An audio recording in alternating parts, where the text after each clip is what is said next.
नमस्कार, मैं हूं माही सिंह और आप देख रहे हैं नेक्स्ट 9 न्यूज। इस बार के लोकसभा चुनाव जब से हुए और रिजल्ट आया है, कई पार्टियों में खलबली देखने को मिल रही है। उसमें से एक पार्टी है पल्लवी पटेल की, अपना दल कमेरा।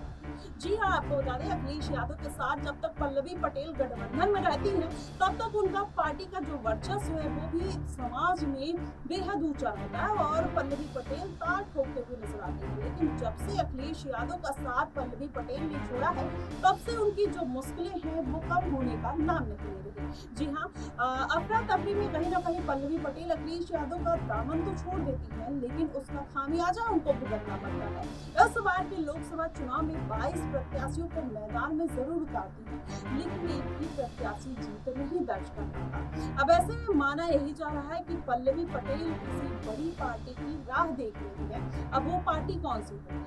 पार्टी अखिलेश यादव की होगी, तो क्या अखिलेश यादव पल्लवी पटेल को अपने खेमे में लेने का प्रयास करेंगे या फिर उनको दरकिनार करते हुए नजर आएंगे? वहीं अगर देखा जाए तो अगर पल्लवी पटेल मायावती के साथ जाती है, तो कुछ दिन पहले वो मायावती के साथ जाना चाहती थी, लेकिन मायावती ने उनको दरकिनार कर दिया था। अब फिर से अगर पल्लवी पटेल मायावती का रुख करती है, तो जाहिर तौर पर मायावती बड़ी शर्तों के साथ उनको अपनी पार्टी में लेंगी, क्योंकि ओवैसी के साथ पल्लवी पटेल गठबंधन में तो है, लेकिन कहीं ना कहीं उनको यह गठबंधन रास नहीं आ रहा। अगर ऐसा होता, पल्लवी पटेल को अगर एक दो सीटों पर जीत दर्ज होती, तो शायद वो ओवैसी का साथ कभी नहीं छोड़ती। लेकिन ओवैसी को चुनाव चिन्ह को लेकर जिस तरीके से पल्लवी पटेल को उन्होंने झटका दिया, माना यही जा रहा है कि अब पल्लवी पटेल का जो मन है वो ओवैसी की तरफ से बदलता हुआ नजर आ रहा है। अब ऐसे में मायावती हो सकता है कि उनको अपनी पार्टी में कोई जगह दे, या चंद्रशेखर आजाद के साथ भी पल्लवी पटेल के जो रिश्ते हैं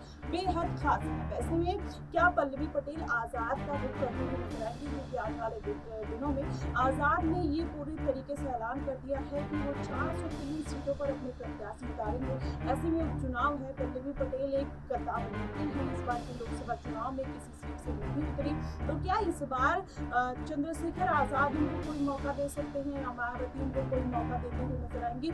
ये देखना बेहद दिलचस्प होगा। वहीं स्वामी प्रसाद मौर्य और पल्लवी पटेल दोनों अखिलेश यादव से खफा है, और जब से खफा है तब से दोनों के रिश्ते और भी ज्यादा बेहतर होते हुए नजर आए। ऐसे में चंद्रशेखर आजाद के साथ पल्लवी पटेल भी स्वामी मौर्य के साथ वहां पर कुशीनगर में उनके लिए चुनाव प्रचार करने पहुंची थी। तो ऐसे में अब जो समीकरण बन रहे हैं, कहीं ना कहीं ये दोनों के पक्ष में जाते हुए दिखाई दे रहे हैं। हो सकता है कि चंद्रशेखर आजाद फिर से अब इन दोनों को अपनी पार्टी में शामिल करते हुए नजर आए कि उपचुनाव में अगर कोई बड़ी जिम्मेदारी देते हैं, अगर अपनी चुनाव मैदान में नहीं उतरती है, तो हो सकता है कि स्वामी प्रसाद मौर्य या पल्लवी पटेल में किसी को बड़ा मौका देखने को मिल सकता है। लेकिन अगर ऐसा नहीं होता है, तो जाहिर तौर पर इसका जो नुकसान होगा वो पल्लवी पटेल को फिर से देखने को मिलेगा। अब पल्लवी पटेल किसी बड़ी पार्टी की राह तो जरूर देख रहे हैं, लेकिन वो बड़ी पार्टी कौन सी होगी, आप हमें कमेंट बॉक्स में जरूर बताइएगा। फिलहाल के लिए बस इतना ही।